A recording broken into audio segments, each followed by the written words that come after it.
Welcome in. It is episode number 4, I believe, of Beach and Ball. I'm one of your co-hosts. I'm Ryan. I'm the other co-host. My name is Lucas. Welcome back for Filthy number 4. Yeah, I don't know how we've made it this far so far. It's dedication, I think. It's dedication, and I mean, if our guys in the Big West can show up week in and week out and put their hearts and souls out onto that court, then we can show up here on this podcast for you guys. Yeah, and we got some good stuff to actually talk about today. Because there's so a little bit of a preview. We're going to be diving into Hawaii and UC Davis in a little bit, and we got some stories on them. So I think today's going to be good. Yeah, it's going to be crazy. So we'll still give you what we've been giving some of our other schools, like famous alumni, talking about what majors and programs they have that set them apart from other schools. But yeah, I feel like I don't really know what Ryan's got going on, and I've only told him a little bit of what I've got going on. So I think this one's going to be a lot more story driven, which is going to be fun. Yeah, it's mainly like the stuff that we like to talk about too, which is kind of the stranger stories of this whole thing. Yep. So with that said, should we get into the recap of what's been happening since Feast Week? Yeah. So first thing that we're going to start off with is some silverware coming to the conference. So Hawaii won the Acrisure Invitational in Thousand Palms, California is where they played it. Acrisure Invitational. Is that the same Acrisure that owns the naming rights to a specific stadium in Pittsburgh? Indeed. I only address it by its popular condiment name. They're all over the place, man. I know. I never even knew what Acrisure was until like 2 or 3 years ago. But good for Hawaii, man. That if you'll remember from our first 2 episodes, we were kind of talking about how late they started the game. You know, other teams had already played 3 games before Hawaii got into it, and now they're sitting at 5-0. They do have a game at the time of recording right now, which is Thursday. So against playing Utah. Yeah, they're playing Utah. Is a pretty tough appointment, so they might drop a game. Like I said, because they're playing as we're speaking right now. But until that game's finished, they're 5-0. And it seems like the late start didn't really affect them, and late in general, given that they play at like 3 a.m. Eastern time. Yeah, it's crazy, which is wild. But so how they got there is they played University of Texas, Rio Grande Valley. I think you can probably guess where that is. And San Diego. They beat San Diego in the finals, 77 to. Actually, I forget what it was, but they won by like 11 points. The big guys of that game, Noel Coleman led the way with 26 points in the championship. He also was player of the tournament, I believe. Player of the tournament, given that it was only like 4 teams. I don't think it was too hard to actually win that. Right. Then Joel McClanahan and Justin McCoy scoring 17 points each in that game. Nice. There's a lot of back and forth, at least early on. Said that there was about 8 lead changes early on in the game. Jeez. Then Hawaii eventually had a 21-point lead with 6 minutes left. Wow, that's big. The 20 points. Now, I do have a correction. I did look it up, and that game is finalized. Utah did win 79-66. So I saw it was close at one point. Yeah, Hawaii does drop its first game to a respectable Utah team. But turn on your TVs. I don't know why I'm telling you this. You're not going to hear it in time. UC Davis, who we'll talk about later, is currently up 7 points on Oregon State. Indeed, they are. UC Riverside is also tied with UCLA at the time. UCLA. Nice. Hopefully those stay in the positive for the Big West, and we'll have some upsets to talk about next episode. But good for Hawaii though. Now 5-1, but 5-0 to rip off the year. Yeah, very respectable. They're going to be good, and they've now introduced themselves as one of the top contenders for leading the conference, winning the conference. They say also Noel Coleman, probably thanks to his performance in this, was named Conference Player of the Week. Nice. So yeah, I would say overall pretty good week for Hawaii hoops. Story number 2 is the upset that happened too. I believe we talked about them either last week or 2 weeks ago. Cal Poly beat San Jose State in an upset, 81-77 in overtime. Nice. They avenged their Big West brothers. I think San Jose State was one of the only teams to beat UC Irvine. I think UC Irvine's got 2 losses, and one of them is to San Jose State. So now we got one back. I know it's not like our continued losses to the Pacific Northwest, but that's something that we're going to get into in a minute. Right. So San Jose State, at least it was also kind of big because San Jose State made the quarterfinals of the CBI last year. Wow. Which I guess pretty good for given that it is a Mountain West school. Which also I don't know how many schools the Mountain West usually take to the tournament every year. I'm not sure. Where do they hold the CBI? I know NIT is New York. I think they changed it now. I don't even know if they do it in New York anymore. Really? Huh. I gotta look that up. That's a little research time. At least while we're looking that up, Kobe Sanders hits the 3. He hit it at the top of the key to win, to send the game to overtime, and then obviously Cal Poly took things over from there. Kobe Sanders, Quentin Jones, Jared Hyder, Paul Bizamana, the big 4 of the game. Kobe Sanders led the way with 22 points. He didn't score in the first half, and he scored 22 points in the second and in overtime. Jeez. So pretty good, I would say. Quentin Jones at 15, Jared Hyder with 12, and Paul Bizamana with 11. What also helped Cal Poly, after they were down at halftime, they started off the second half going 8 for 10. So doing that, you're going to drive yourself right back into the game. And any update on the CBI? Yeah, it looks like it may have been held somewhere else pre-COVID, but post-COVID, they've been holding it at an arena in Daytona Beach, Florida. So there's an arena in Daytona Beach, Florida. If you like NASCAR and you like basketball, it looks like Daytona Beach is the place to get to. I mean, we're the show about beach, so I assume they must just be playing. I assume they just play that tournament on the beach. I mean, you can drive on the beach down there. Why can't you play basketball? Yeah, they're probably playing around all of the like drunk frat kids who are over there at spring break. Yep. Do you have anything on that, the win by Cal Poly over San Jose State? No, I'm impressed that it was in overtime.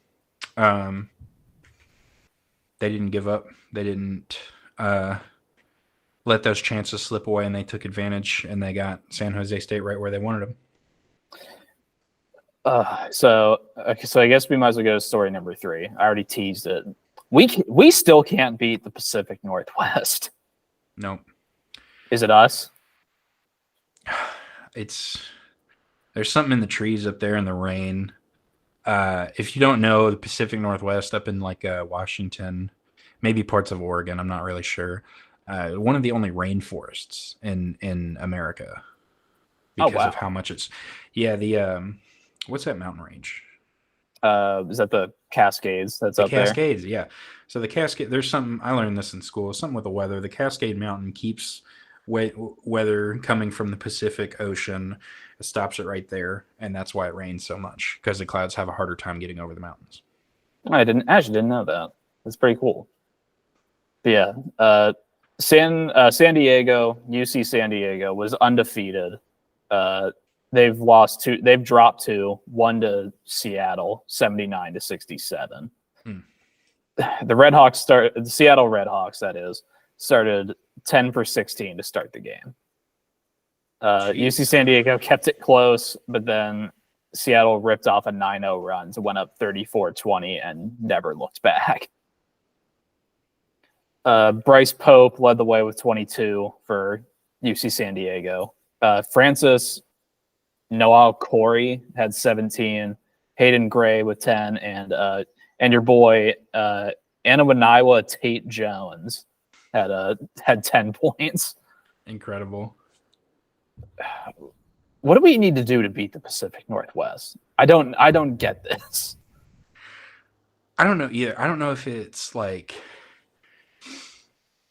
was that game in Seattle? I think Yes, it was. Yeah. I'm not sure. I think this is their call though.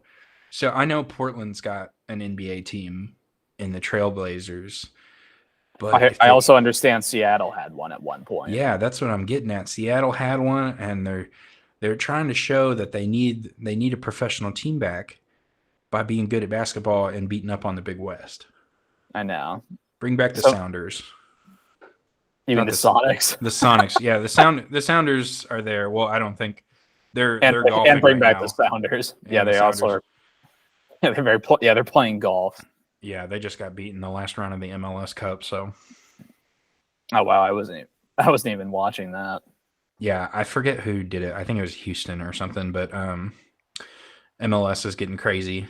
But the Pacific Northwest, they're a lot better at basketball than people give them credit for. And I think that's going to be the drive to get the Sonics back in Seattle.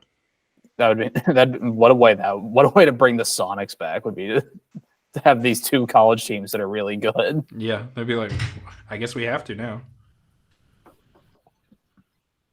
So the other thing we're going to get to is the standings. Well, prior to Hawaii losing, they were 5-0. So they were at the top of the conference. UC Irvine at 6-2, Cal State Northridge 5-2, UC Santa Barbara 4-2, and UC Davis at 3-2, the top 5 of the conference. Yeah, that's wild. It's quite a drop from UC Davis. They started 3-0. I know. Well, you're going to lose some between. Yeah. Rather lose them now than lose when it matters. The other thing is gambling picks are in. You're hot right now, at least in this. You went 2-0 last week. Nice. I went 1-1. So I am 5-1, and you are 3-3, I believe. Yeah, I needed to get a game back. I've been loving going. I think we've done three so far, and I've hit almost every combination. I've gone 0 for 2. I've gone 2 for 2-0 now, and I went 1-1. I think the first week. It's pretty good because I mean, I'd picked a couple of like chalk games, and then I forget who it was my team that lost. But you know what? We got to get back on the horse. Yeah, which we'll figure that out as the time goes on. So should we go ahead and start learning about the two places we're going to look at today? Yeah, let's go ahead. Let's start with UC Davis. Ooh, okay. UC Davis. So UC Davis, obviously located in Davis, California, which is up by Sacramento. The other thing I found out, it's in Yolo County.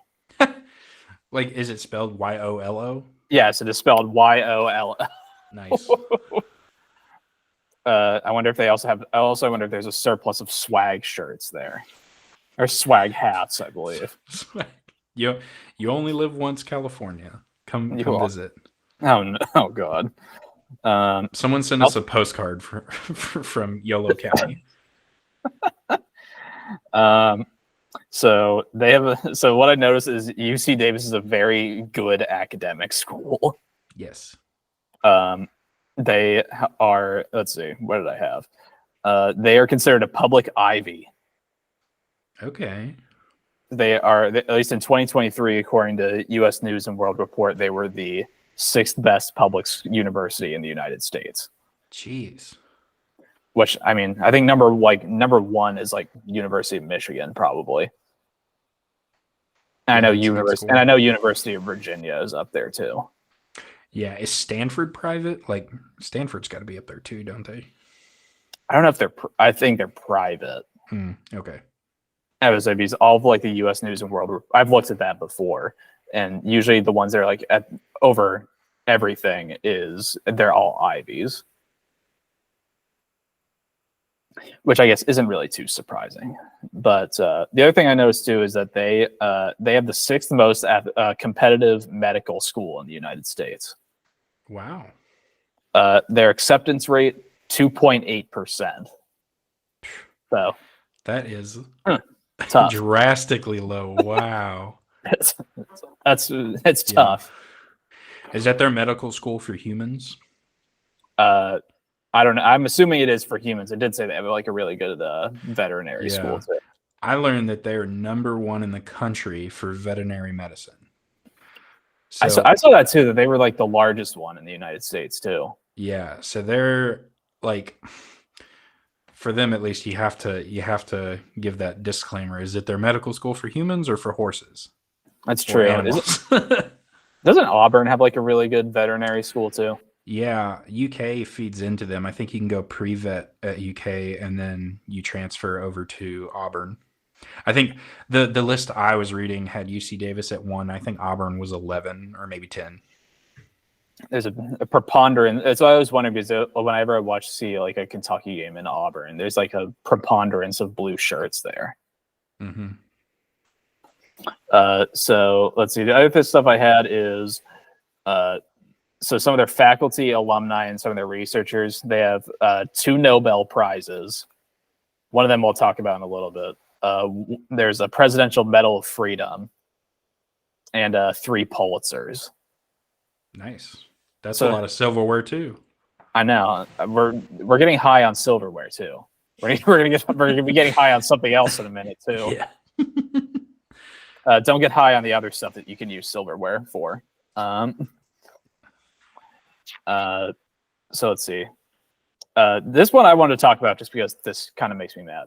So one of their former presidents, Emil Mrak, tried to make UC Davis a bicycle-friendly place. I hate bicycles. Like, I hate them on college campuses so much. I don't mind. I appreciate what some colleges are doing with the scooters. Scooters are fun and they go a lot faster than you think.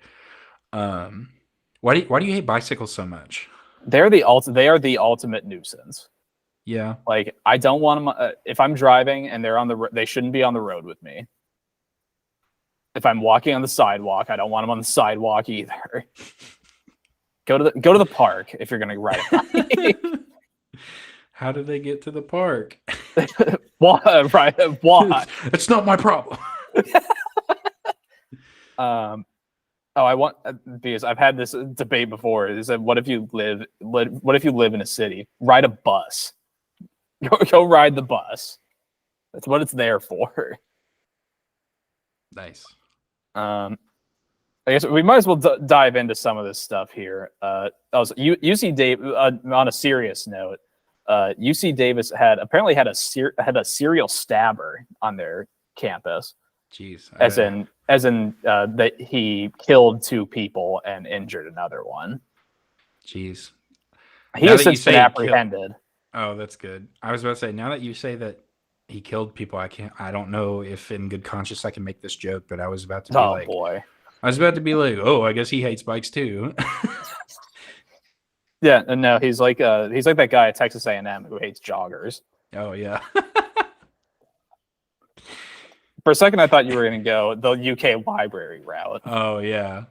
No, I mean, thankfully nobody died at UK, but there was a serial foot stabber at the library. Like some person who was never caught, they're still at large, would crawl under desks and stab people's foot with a pencil. But that's small potatoes in comparison to this guy who actually stabbed people and actually hurt and killed them. Yeah, I would say this guy. First of all, disavow. I think we didn't have to really say that, but I think we should disavow him. Yes, please don't stab people. That's not very cash money of you. Settle your disputes with words. Yes. Not with knives. Yes. Or other sharp weapons. Or really without weapons in general. Yeah. The other thing I noticed about this too, they have a picnic day at UC Davis. It is the largest student run event in the United States. Wow. They do a thing there, which I noticed. They have a Doxy Derby, which is they have dachshund racing. I love that. That just sounds delightful. Yeah, there's a racetrack that's normally for horses in Lexington that does dachshund races. They label it wiener dog races, and then they sell dollar hot dogs. Oh man, It's at Red Mile. Isn't there a place that does like corgi races too? Probably. That's just as fun. That's probably what makes sense if it's probably in England that happens. So let's see. I found their mascot. Their mascot is a Mustang. The student body once tried to change the mascot to being a cow, but the alumni said no. It's how South Park of them. It's a South Park cows. Also the mascot has a good name. His name is Gun Rock. Gun Rock? Yes, G as in a gun and rock.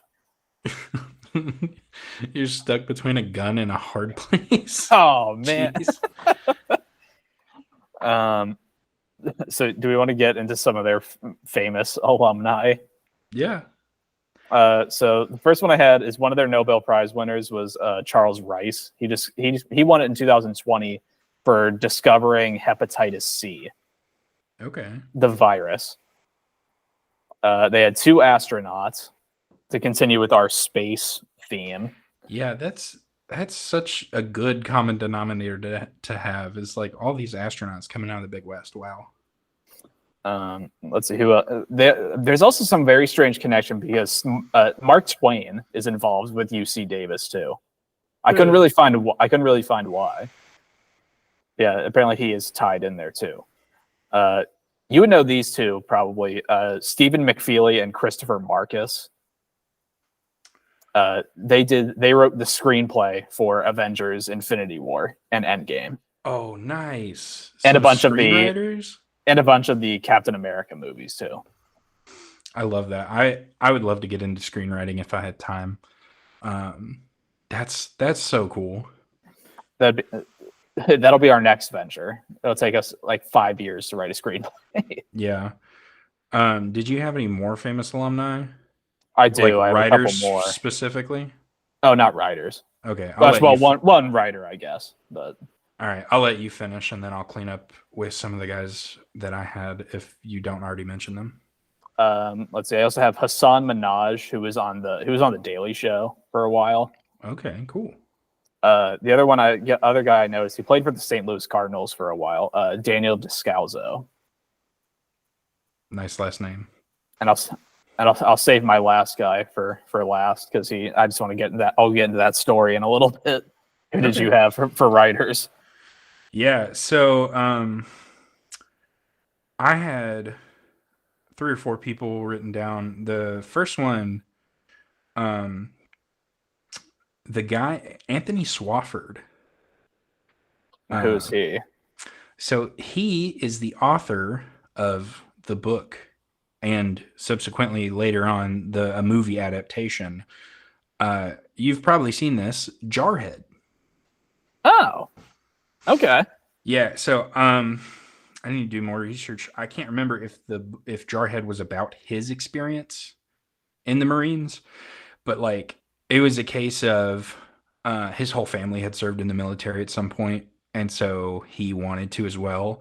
And his father did not enjoy that because his father had fought in Vietnam. So apparently the first 2 times that he brought a military recruiter to his house, his dad chased the recruiters away.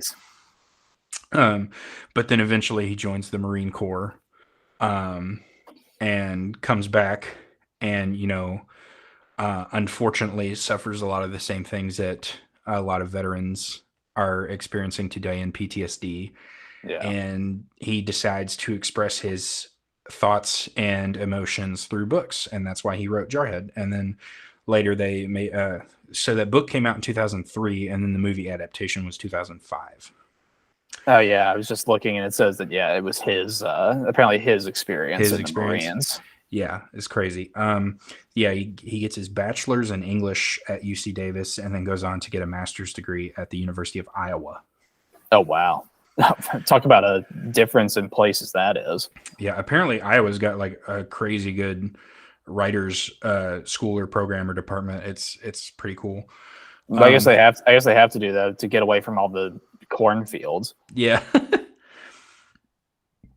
Next up on famous alumni list, I have Chris Peterson, who was the head coach of Boise State from 06 to 13. So he was in control during the hook and ladder and Statue of Liberty plays to beat Oklahoma. Oh, how about that? Yeah. He went on to so he played for UC Davis when he went there, and then goes on to head coach Boise State, like I said, and then the University of Washington, the Huskies, from 2014 to 2019. Oh, so he took them to their playoff appearance. Yep. Before getting dismantled by Alabama. Yeah. So yeah, some pretty good football alumni. Now I know the Big West doesn't play football anymore since the year 2000, but that doesn't stop them from cranking out athletes and coaches. Absolutely. We've got Adam Duritz, who is the vocalist in the band Counting Crows. Is an American rock band. Now I always confuse. I grew up in church, and I always confuse Counting Crows with Casting Crowns because the two C's always like. I always just mix those. So at first I was like, Adam Duritz. Oh, isn't that Christian band? Whatever or something. And then I look at his face, and I'm like, he does not look like he plays in a Christian band. Counting Crows was Mr. Jones, right? Them some Mr. Jones and me. Maybe. I don't know. I honestly haven't listened to them. I've heard of them. And then finally, sure enough, Mr. Jones. Yeah. Nice. Finally, there's a celebrity chef. His name is Martin Yan. He's a chef and a host of a TV show called Yan Can Cook. And he got his master's degree at UC Davis in food science. What was the name of his show again? Yan Can Cook. Oh my god. I don't know why. That's just a kind of a funny name for a show. Yeah. So do we want to get to my last guy because he is something. Lay it on me. So this guy who went to UC Davis was his name is David Phillips. What he did is that he was using a promotion through the company Healthy Choice, who was giving in the 90s, who was offering 500 miles, like Sky Miles, for every pack of like Healthy Choice barcodes that you would send in. But did you ever have to do a thing in like school where you could like send in like box tops and stuff? Yeah, I think that's what it was called. It was like box tops for education or something like that. But yeah, I never really participated, but we heard all about it. I wonder if they actually gave any money.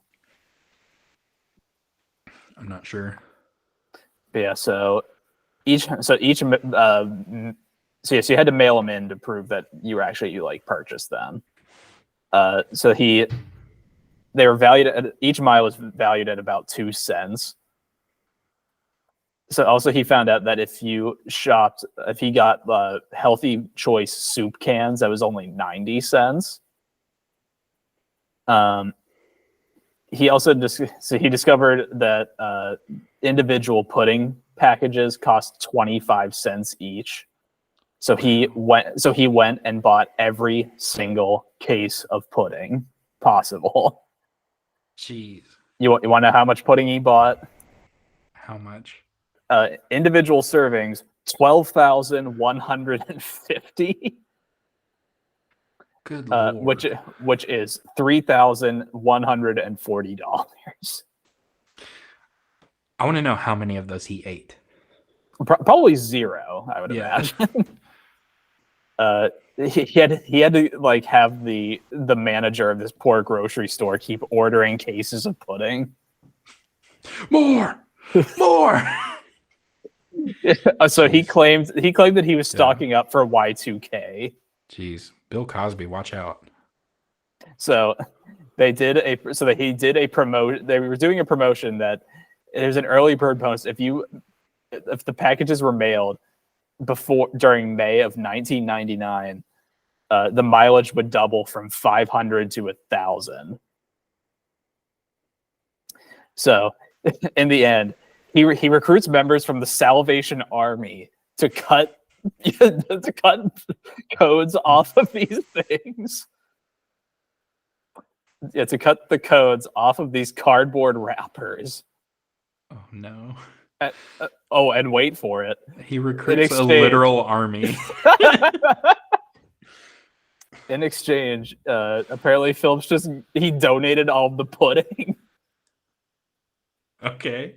And he also received like a $900 tax break. Damn. Okay. Or Okay. Tax write-off. All right.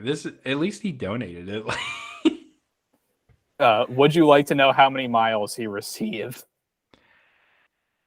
Okay, give me like how many per box stop was it again? It was originally it was 500, and then it was during May it was 1,000. 1,000? Oh god, so it's got to be like 100 million. So he ends in May of 1999. He received 1,253,000 miles. Jesus Christ. So apparently, because he was over the 1 million miles, he was in the lifetime gold for American Airlines. And apparently now he still like does that too, which is he's now in the platinum status for American Airlines. Oh boy, you get priority boarding. Yeah, you get extra help putting your bag on the plane. Yeah.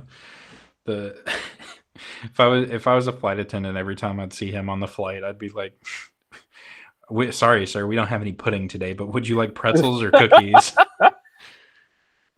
To be fair, if it was pretzels, I probably would spend like $3,000 worth of pretzels.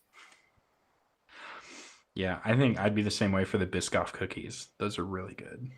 I do like those cookies too. Are you a juice guy on the airplane?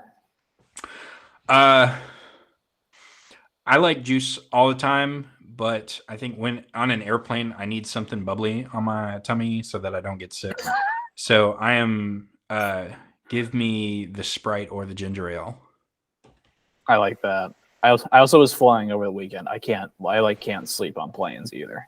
Oh yeah. No, I can't sleep in an upright position. Like I have to be at least somewhat laying down.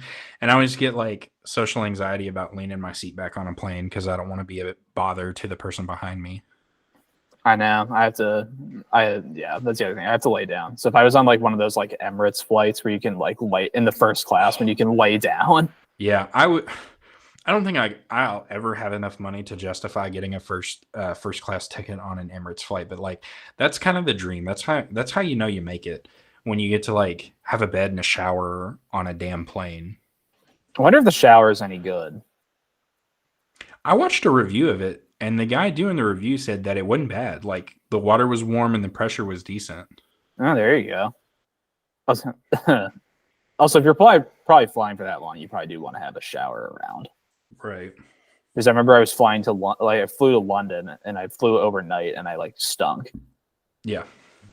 Because the plane gets hot.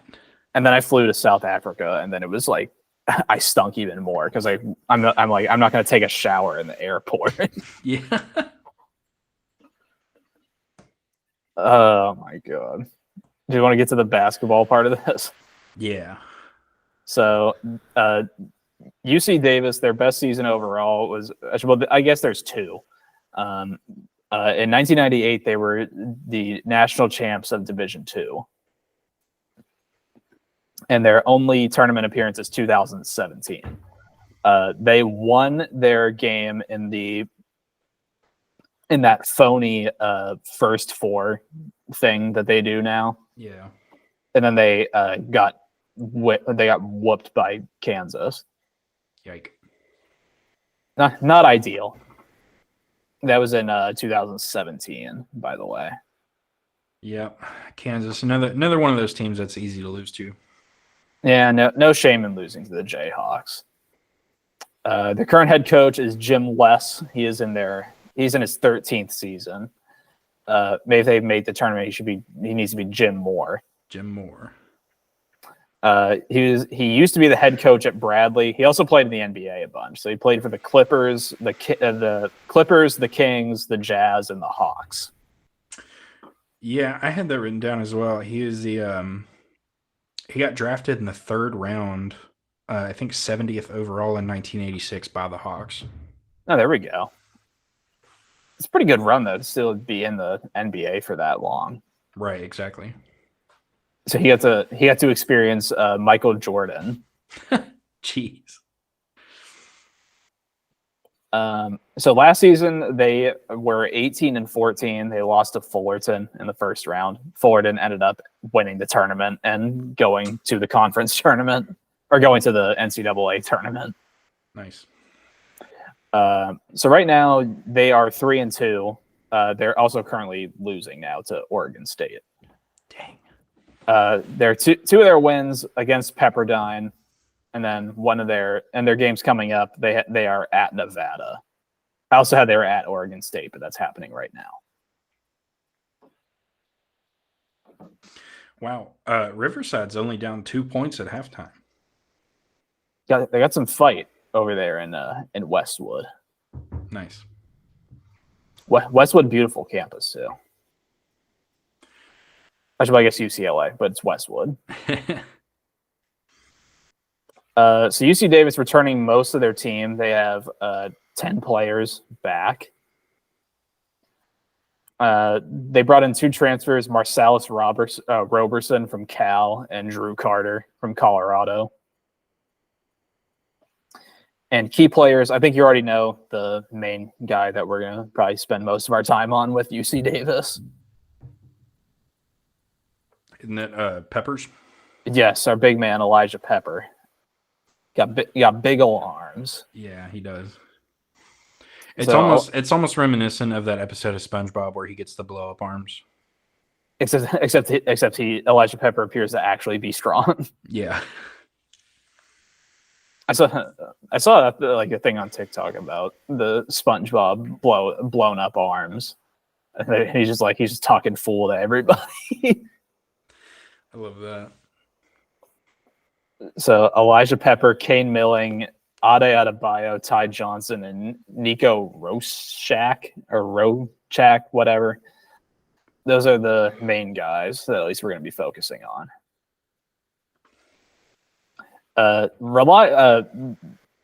Elijah Pepper is basically going to be the driver of this team. Yeah. Shoots 44% from 3. Jeez, that's not bad. And he's only missed 1 free throw so far. Okay.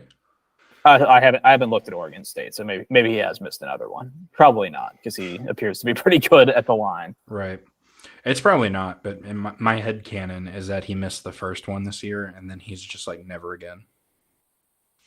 never forget. Never again, and he's held up to that. Yeah, Elijah Pepper he's something. I remember the first game I watched, I saw him, and I'm like, I love this guy. Yeah, we need his jersey ASAP. Yeah, Elijah. If somehow this gets back to Elijah Pepper, send us your jersey. Yeah, my arms won't hold up. Sorry, it's too big. Too big shoes to fill. Or tell us or give us whatever your NIL jersey is. Yeah, and your arm workout. Yes, he appears to only arms. That's it. So they have. Oh, go ahead. Yeah, he's like, oh yeah, today's cardio. We're getting on the treadmill, and he just does a handstand and starts walking on his arms. Yeah, today we're doing only traps, buys and tries, just the glamour muscles. Yum. Realistically they play about nine regular guys through 5 games so far, which those are the guys that have like actual like double digit minutes. But really, I think in the end, that because the rosters always get shorter as you go through the season, they're probably going to be relying on about seven guys, unless the other 2 start stepping up too. Yeah, they'll be interesting. I know. I mean, they started off 3-0, so I know they got it in them. They did drop 2 games, but they're going to be scary come conference play. Yeah, I have a feeling that they have to try to make up some ground here in the non-conference, but no reason to believe why they can't. Right. I mean, top 5 in the conference. We'll see how conference tournament time. We're not really to talk about conference tournament time, given that it's almost December, and that's not played until March. But let's see if they can make up any ground. Yeah. Do you have anything else on UC Davis? No, not on UC Davis. I did miss a few things in the recap that I'd like to correct. Correct me. So, I guess it's not correct because I'm mentioning it for the first time. So, last episode I dubbed Long Beach State a yo-yo team, and they've been holding to that pattern. And what can I say? I am a creature of habit, and it appears that so are they. I see a pattern, I stick to the pattern, and that pattern is one of the reasons why I went 2-0 this week in my picks, because they beat Montana State.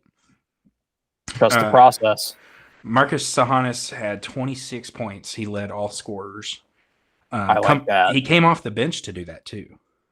I believe it was. I think he was.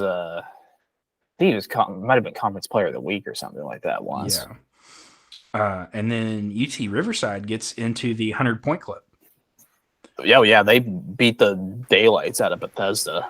Yeah, this is a great score. So, I had written down all but 2 of their players scored points, and the 2 that didn't score any points, I assume are walk-ons because they only registered 3 minutes. So I assume it was probably garbage time at the end. But yeah, everybody eats. So I know Feast Week is over, but UC Riverside is still handing out plates. UC Riverside scoring 100 points. Don't see too many 100-pointers in college basketball these days. No, and we've got 2 in the Big West already. We had one last episode with who was it, Irvine? Yes, I think. Yeah, against Occidental. Oh yeah. Yeah, so we've got back-to-back 100-pointers in the conference. Other thing, this is just a complete side note, since on UC Irvine in particular, I've been watching a lot of episodes of Brain Games lately. Yeah, they are like, their researchers are like the people who they like talk to the most on there, which is kind of surprising. That's interesting. Which is funny when they say UC Irvine. I'm like, oh, I know that place. Talking about the Eaters? Yeah, they're talking about together we zot, brother. Yeah, I think there is a grand cosmic fumbling of the bag to not have Joey Chestnut as a famous alumni of a school with the mascot of the Eaters. Joey Chestnut's in Thailand right now. Is he? Yeah, he's on a cleanse. Oh, they got hot dogs in Thailand? Yeah, apparently he's cleansing himself before he gobbles 80 hot dogs again. Yeah, he's somewhere off in Thailand, like doing a ritual to like either cleanse himself of the demons that he's made a pact with so that he can eat so well, or actively pouring the demons into his body so that he can continue to eat. That's my headcanon. He's also insane because didn't he win and he was like injured this year? Oh yeah, he's been injured like 2 years in a row. Yeah, Joey Chestnut's one of those guys. It's like Jordan with the flu game. Joey's unreal. And I'm going to cry the first year we get a different winner in the hot dog contest. Is he the most dominant athlete in terms of his own sport? I think so. I think is he better at eating than Michael Jordan was at basketball? Yeah, I think he's got more. He's the most well. He might have to contend with um, Michael Phelps, the swimmer. Michael Phelps might have more medals, or at least more gold. Well, see that's where it might get him.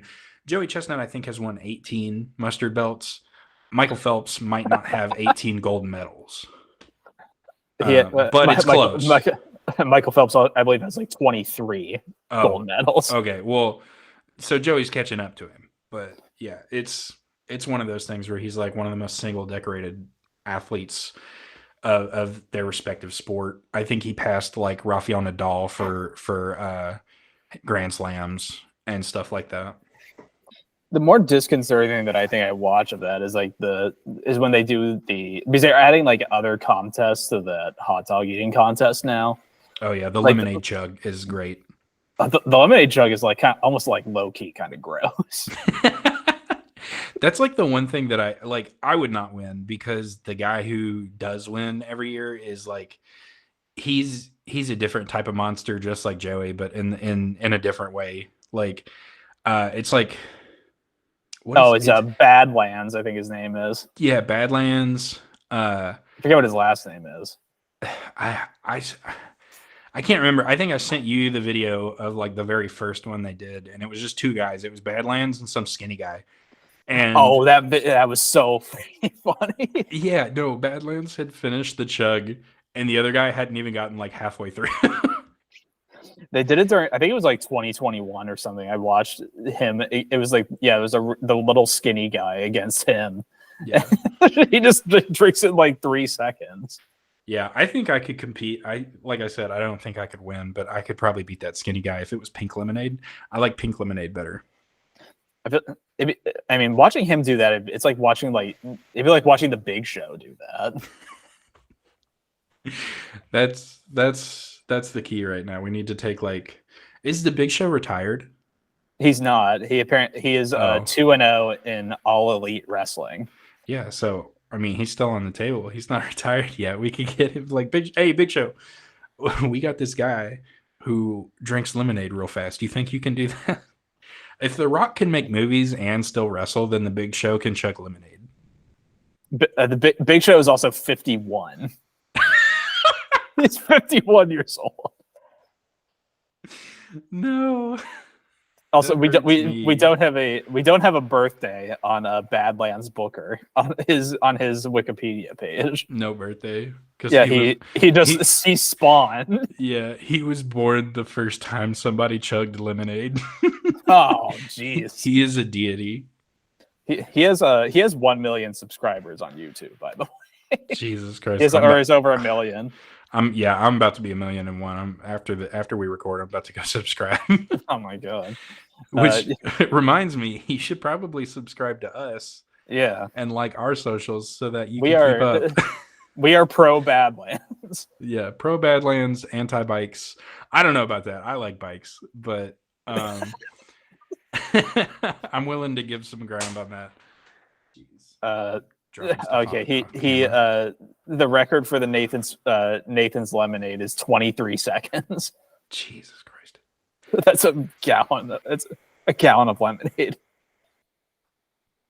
He's also billed at 6'5", 200, or not 200. He's definitely not 200. 400 pounds. Jeez, that's a lot of lemonade. And he just does it like it's nothing too. Yeah, it's. I gotta see like what other things, because he does other competitive eating. He competes in the hot dog contest too, but I don't even know if he comes in second. His bread and butter, at least from what I've seen, he might be top dog in some other areas, but from what I've seen, he just might be really good at chugging lemonade. Would you believe it if I told you he's older than the Big Show? Oh no, he's 54 and Big Show's 51. See, I'm telling you, if Badlands can do it, Big Show can do it. If you were to guess how old Joey Chestnut was, what would you say? Oh geez, because his age he's younger than I thought he probably was. Yeah, I think he's like 38. He's 40. 40. Okay, I was close. just remember that Tom Brady was playing football at 45 years old. Yep. With that said, should we go to Hawaii? Yeah. Yeah. We've gone off track, and now we need to get back on. But yes. Oh my god, Welcome. that's quite a rabbit hole to go down. Welcome to Hawaii. Yes, their campus is in Honolulu. Wow, that's got to be beautiful. I've never been to Hawaii. My wife has been to 49 states, and the one she's missing is Hawaii. So hopefully one day we can get there. My parents were supposed to go to Hawaii for their first, like it was like they hadn't been on like a big trip before. They were slated to go there, and then something called COVID-19 happened. Yep. So they had to reschedule it. Instead they went to go see a lot of the national parks instead out west. Still a good trip. Oh yeah. There's plenty of those in California. So let's see. Hawaii has three campuses: Manoa, Hilo, and West Oahu. Okay. It's that first one that is the campus that we are concerned with. Manoa. Yes. They formally became the Rainbow Warriors in 1974.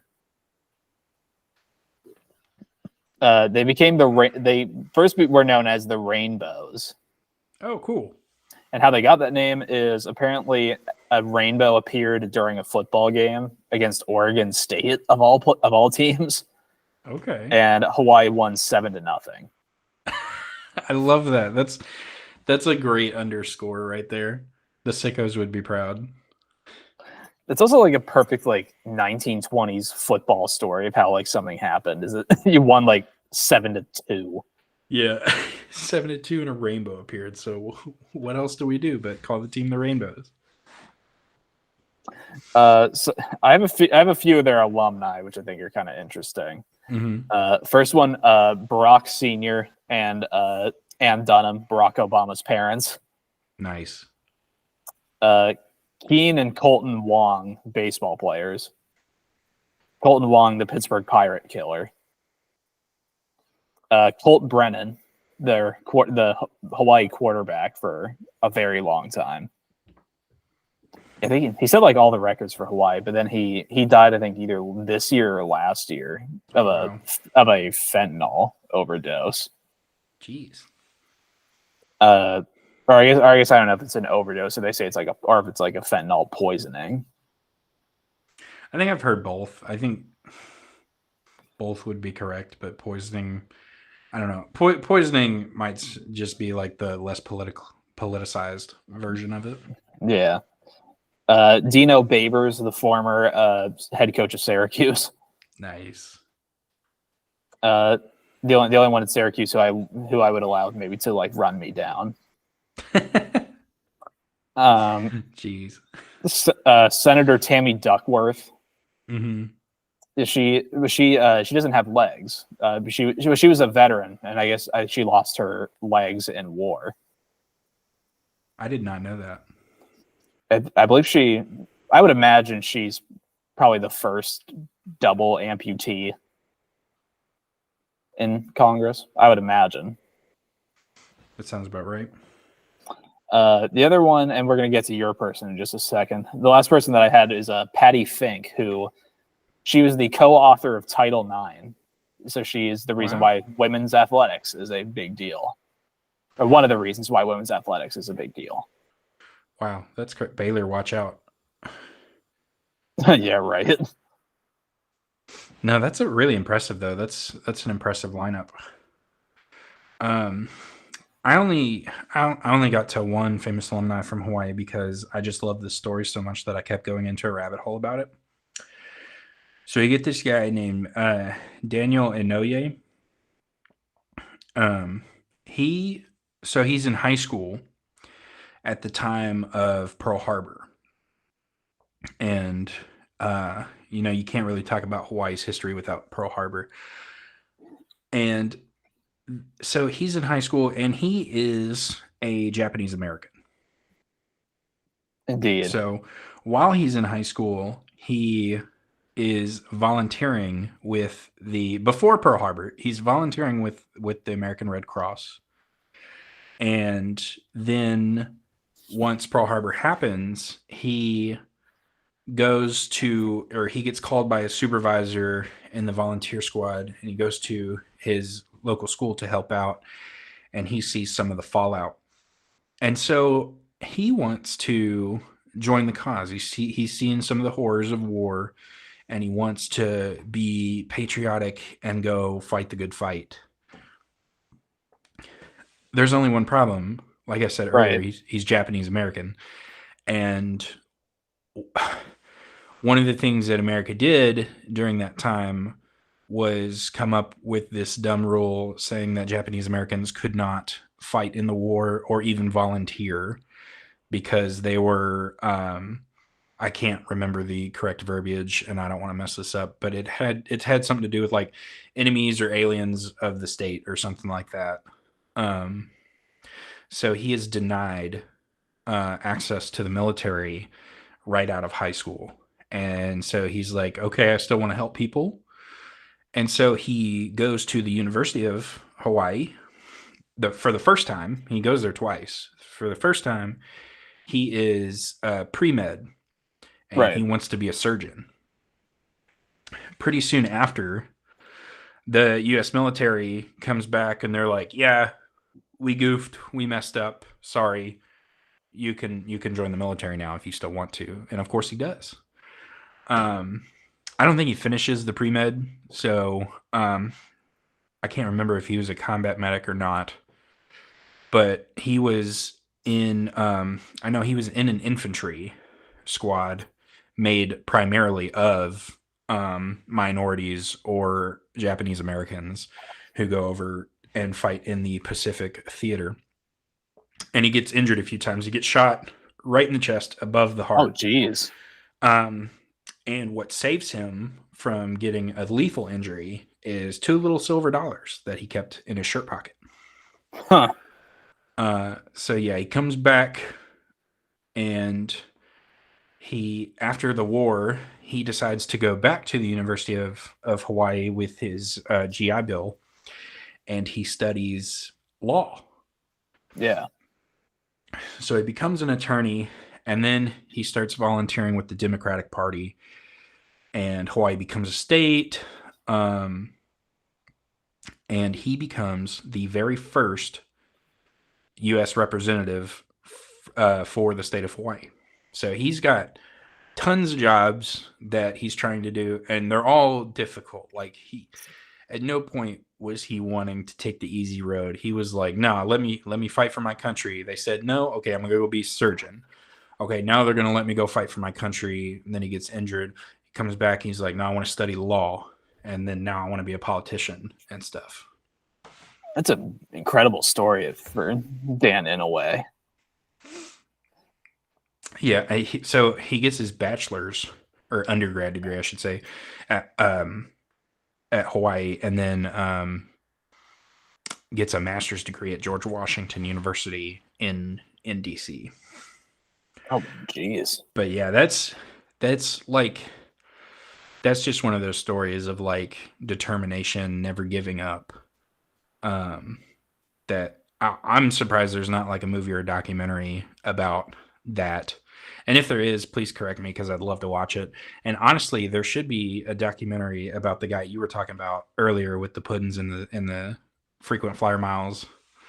Like, that's hilarious. Like, if Netflix can make a documentary about the guy wanting the plane from Pepsi, then they should definitely make a documentary about the pudding and the Sky Miles.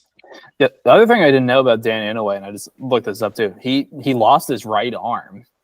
Wow, I didn't know that. Well, I probably skipped over it. I did see that he was injured, but I focused more on the injury when he got shot. But yeah, the thing of him surviving that is surprising. It's the way that he survived it too. Mm-hmm.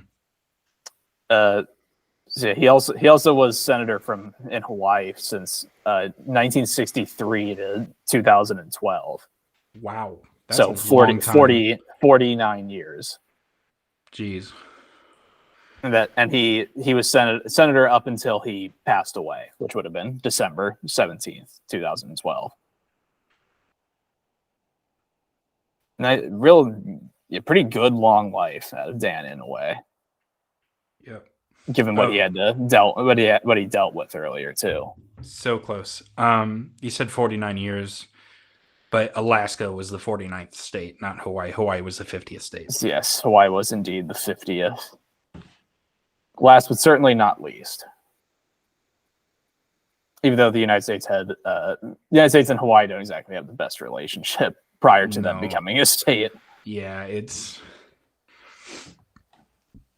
one of my favorite memes about U.S. history is have you seen the show The Boys yet? Not yet. It's really good. I recommend it. There's a picture of Superman, and it's like how U.S. history is taught.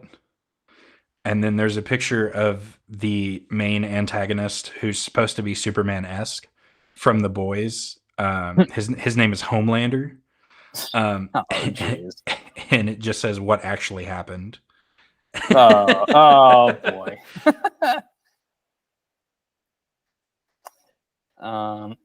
So I do have some things on some of the faculty who were in at the University of Hawaii too. So George von Beckersey, he was a Nobel laureate. Wow. Lee Jong-wook, he was the former director of the World Health Organization. Mazie Hirono, she was the first U.S. senator to be born in Japan. Oh, wow. That's impressive. She also was the first Buddhist to be senator, too. The other one that I think was interesting, too, is Alice Augusta Ball. So she was the first woman to go to Hawaii, to the University of Hawaii. And she was the first African-American research chemist and instructor in the chemistry department at Hawaii. Jeez. So women in STEM. Women in STEM, a lot of barriers being broken down. That's impressive. I would say, yeah, that's a pretty impressive number of barriers to break down all at once. Do you have anything else on the just information of Hawaii other than it's beautiful and everyone should go there? Yeah. Tying it back to some other Big West famous alumni, Spielberg went to Long Beach State, like we talked about in episode 1. Jurassic Park was filmed in Hawaii, and I would love to go and visit where they filmed because that is very picturesque. One of the majors or programs to look out for if you're interested, consider going to Hawaii for, is something that, it's kind of on the nose. Oceanography and volcanography. So study of oceans and volcanoes. So they got feels like that'd be a good place to go to study volcanoes. They got them both. So very, very, very good school for both of those. What's the big one on Hawaii? Kilauea. I know that's one of the big ones. I'm not really sure. So I'm gonna say I should say we should go to the basketball. So their best season appears to be at least 2016. They got to the round of 32, and that's the farthest they've gone in the NCAA tournament. They beat Cal and then lost to Maryland. Yeah, I noticed that they like to hang out when they do make the tournament. They like to hang out in those middle seeds, like we were asking for a few episodes ago. So when they beat Cal was, I think, the 5th seed. And when they lost to Maryland, I believe, was the 4th seed. Oh, of course. That sounds about right for probably both of those teams. So not Florida. Hawaii has made the tournament 5 times, won the conference tournament 4 times, and they were regular season champs 3 times. I also just like that it was the number process that just went 5-4-3. Yeah. Also, here comes 2-1. So they've had two of their highest NBA draft picks went in the first round. Okay. Bob Nash and Tom Henderson I think that was in the 70s. Also, Wow. I didn't even notice that until a little while ago, but that was just a nice little way. 5, 4, 3, 2, 1. Mm-hmm. Their current head coach is Aaron Gannott, I think, or Gannot.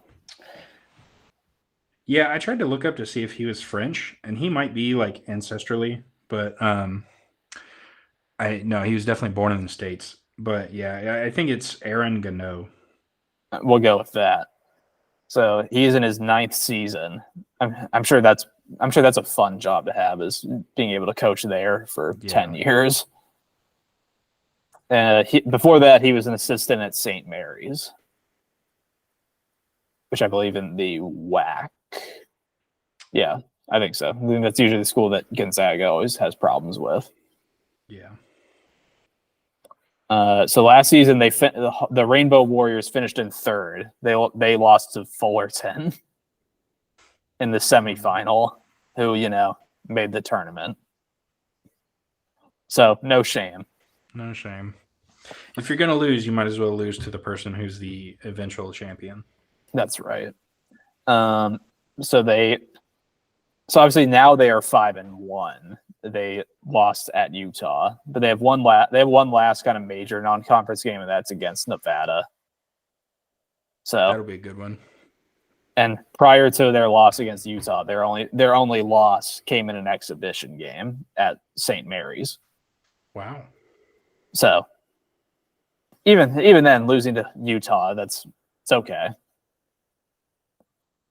Utah's got a little more resources than Hawaii does. Yeah. Literally and figuratively. Yeah, that UC Davis game is finalized too. Oregon State got the upper hand late, 71-59. Riverside still hanging on to a 1-point lead with 13:30 left in the second half. Ooh, I like the sound of that. If Riverside can keep it close, I would enjoy that. On the Pac-12 network. For some reason, somebody's watching that. Unless they want to sponsor us, then we'll happily endorse the Pac-12 network. Yeah, somebody sponsor us. You can catch all 11 of the Washington State, Oregon State games. Yeah, the sickest home and home we could think of. So I found they brought in 2 transfers. They brought in Justin McCoy from North Carolina. Nice. He's been a big player since joining Hawaii, but we'll get to him in a minute. Matthew Cotton came from Yale. So not really too much of a change for Hawaii, because they've had basically the same team. They brought back 9 players since last season. Their key players, obviously McCoy is a big one, because he's playing a lot. Like, as in he's playing like 20 to 30 minutes a game. Jeez, yeah, he's bringing a lot of that blue blood mentality from Chapel Hill into the Hawaii locker room. And he's scoring double-digit points per game too. So that's pretty good. Also, is there probably a bigger shift from going from North Carolina to Chapel Hill, North Carolina, to Honolulu?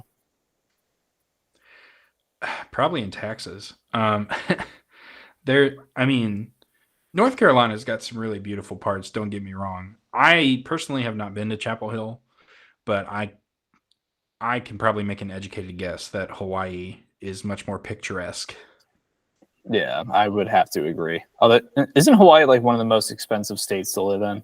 Probably. Maybe just because they have to bring yeah, I would say, don't they have to bring everything there? Yeah, unless you're eating like Dole pineapples or coconuts for every meal. Disavow Dole. They overthrew Queen Liliuokalani. Right. Or at least assisted in her overthrow. Unless Dole wants to sponsor us, but that we might have to. Yeah. Then we can go the Homelander route. Yes. So their key players: Noel Coleman, Justin McCoy, and Jovan McClanahan are the three big guys. Which, I mean, talked about them when Hawaii won the whatever that was, the Acrisure Invitational. Realistically, they're probably about 9 players deep, and even then, that bench is going to get shorter as the season goes on. Right. Because I think really it's only like the blue bloods that has about that many players to contend with. They have about 4 3-point shooters too, which is usually a good sign if you want to make some noise. Yeah, that's wow. Who do you pick to guard at that point? Yeah, the other thing too is that Hawaii's been pretty consistent too, because they've had the same starting lineup every game, and it's worked so far. I would say so. And they also had the player of the week this past week in the Big West, which is Noel Coleman. Nice. Also helps that he was the MVP of that tournament. Nice. Yeah. So congrats to him. Send us your jersey if this somehow gets to you. Right. We'll settle for an autographed basketball. I'll display it behind me instead of the YouTube thumbnail. Same thing with the postcard from Yolo County, California. Yes, and give us all of the YOLO. Do you have anything else on the beautiful place known as Hawaii? No, I think I've said my piece. We talked about some cool alumni. I got to plug Jurassic Park. I really hope that I get to visit that state soon. That's good. Well, I have plenty of time to do that too, because I would like to see Hawaii also. So should we look at the week coming up in the Big West basketball? Yeah, let's talk about what we're about to get into. So let's see. We have on the weekend. At least I'm trying to find some of the interesting ones. December 1st, tomorrow, when this drops, San Diego State has to come into UC San Diego. That'll be interesting because you got the former, I believe, Final Four team. Their Final Four are national runner-up coming into UC San Diego. UC San Diego's got to bounce back, given that they lost the last 2. Hopefully, they can be competitive in a game against a team that is very good. Yep, and UC San Diego's already beaten the University of San Diego, so they already kind of have a foothold in the city and have some experience playing against local teams. I wonder how I assume they just hop on a bus and drive over there. Yeah, probably. I'm not sure how far away their stadiums are. San Diego Airport is interesting because it's like right on it's like literally like right beside buildings. Wow. My mom flew into San Diego once, and she was like, I thought we were like gonna like run into something because the airport is that close. Jeez. Some other games on the week. Next week, there's going to be a lot of teams, a lot of Big West teams playing Power 5 teams, or at least they'll be punching above their weight class. Yep, we're getting into the last stages of non-conference play because a lot of these teams start to play conference in late December, early January. So that's when we're going to see. You gotta get your last few non-conference opponents out of the way. So yeah, I see Cal Poly's at Oregon State. I see UC Riverside has to go to Washington State. The last of the big the Pac-12. Yeah, and then Saturday, December 9th, UC Irvine's got to play San Diego State as well. That's one you might actually. That's one I'll probably watch a little more closely because that game sounds like it'll actually be pretty good. Yeah, especially because Irvine was the betting favorite going into the season to win the conference. Are there any other games that you notice on here that pique your interest? Yes. So, if you're like me and you see a pattern and you stick to the pattern, there's one thing. Let me get back to it. There's one thing I'm not looking forward to, and that is Saturday, December 2nd. Right now, we're riding high after Long Beach State beats Montana State. Their next game is against Sacramento State, who just beat. Who did They beat Bakersfield. I don't think it was Bakersfield. They just beat UC Davis. There we go. Bakersfield beat Sacramento State, but Sacramento State just came off of a win of UC Davis, who we talked about is top 5 in our conference. So I don't like to actively bet against the Big West, and this game is not going to be in one of my picks. But so Sacramento State is 2-5. I'm reading that correct, and Long Beach State is 4-4. This is a really good chance for Long Beach State to break out of that yo-yo pattern and stay in the win column. So you got to beware because the Beach took down Michigan too. The Beach took down Michigan. They dropped a few games that I think they should have won, and I think this is a game they should win too. So hopefully they can finally break the pattern and win consecutive games. I'm hoping they beat Sacramento State. But that is a game to watch, and a game that Long Beach needs to be on their best behavior for if they don't want to keep falling into this pattern. I also see that we have some more games coming up involving the team UC Riverside mauled in Bethesda. They play Northridge and they play who else do I see that they play here? Now as soon as I see it, I'll say it. But yeah, let's see if Northridge can. Oh, they also play UC Santa Barbara. Gouch up. Because they are. Let's see if those two can potentially hang 100 on Bethesda again. Right. Also, I didn't know this. Bethesda University is in California.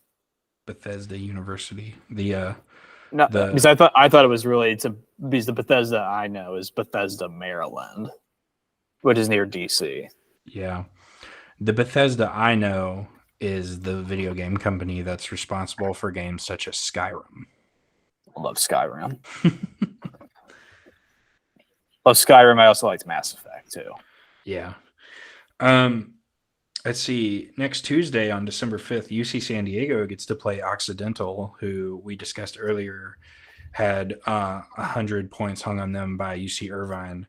So maybe San Diego gets into the 100-point club too. I would like the sound of that.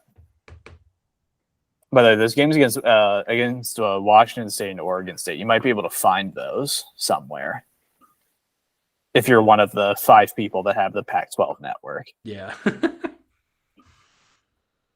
Another one that's interesting, UC San Diego has to make the trip to Pepperdine, which at least to me seems like a winnable game because I don't know if Pepperdine is any good this year. UC San Diego's got some stuff to prove, considering they also pretty much have a get right game against Occidental. So hopefully they can get right and then have the right attitude heading in to Pepperdine. Yeah, Pepperdine currently sitting at 4-5 with 2 losses to the Big West. They lose a close one to UC Davis, 79-78, and then they lose a not so close one to UC Irvine, 76-60. So we'll see where UC San Diego is in all this.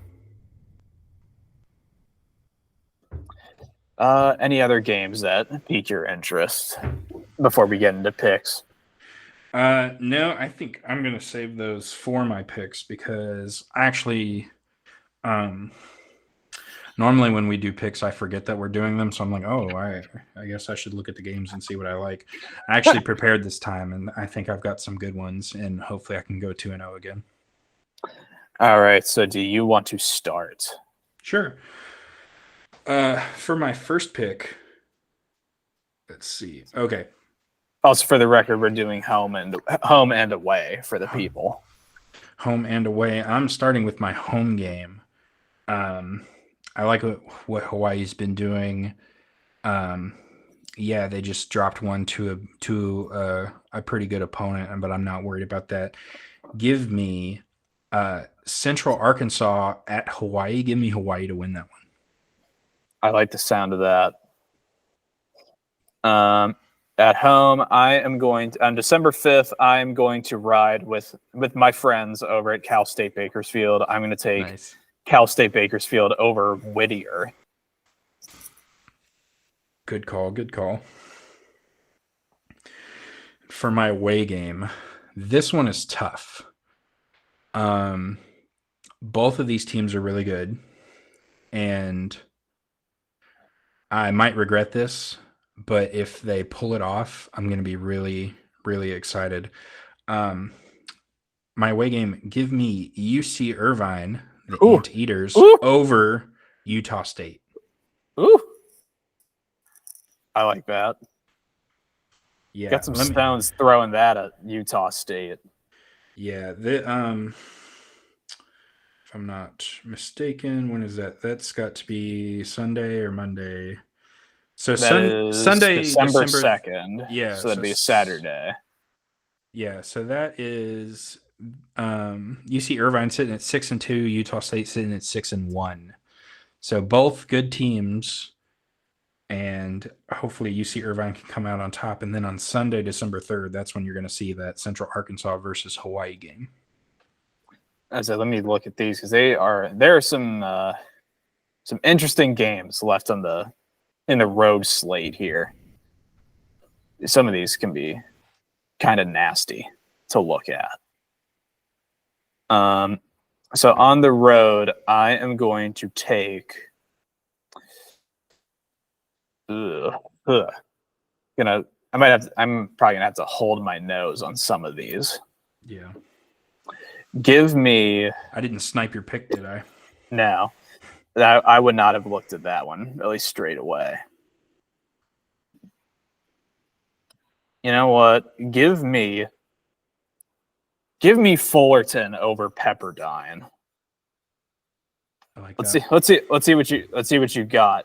Tusks up. Let's see what you got. Yeah, that'll be a good win. Pepperdine with a better record, but also a losing record against the Big West this year. So Fullerton has the mental advantage, while Pepperdine's got the on-paper advantage. We'll see which one trumps. Pepperdine also playing some. Also, I think Fullerton's played some harder teams too. That's fair. So let's see what we can pull out of there. Yeah, hopefully we're both going 2-0 this week. Knock on wood. Yes. Anything else before we sign off? No, I'm excited. We get more fun football. Hopefully we get at least one upset to talk about next week. That Riverside game is not finished yet, but I quit looking at the score because it's back and forth, and I'm worried. So I quit updating myself. I guess we might as well preview a little bit. What schools are we going to do next week? So we have like 3 more to choose from. Yes. So I have a feeling UC Riverside is going to be one. Actually, I think it might be UC Riverside and UC San Diego. I think San Diego is last. That's not the Wikipedia. Give me the Wikipedia. That way I can have a list. So we just finished with UC Davis. Currently, we have 1, 2, 3. Yep, 3 more teams to choose from. Do we want to do all 3 next week, or do we want to because if we just keep with 2, we're going to have 1 by itself. We could do 3, I think. Do 3. Okay, so that means we're finishing up with UC Irvine, UC Riverside, and UC San Diego. A lot of dark blue in there. Yep. So that's the reward for sticking with us this long. Is normally we've been doing meet 2 schools per episode, and next week to finish off our meet the school segments, we're going to give you a treat. We're going to throw in an extra one for free. Absolutely. It's the giving season after all. Yeah. Yeah, we found it in our hearts. But after that, we'll have to fill our time with some other segments. Leave us some comments, follow and subscribe. Let us know what you want to hear.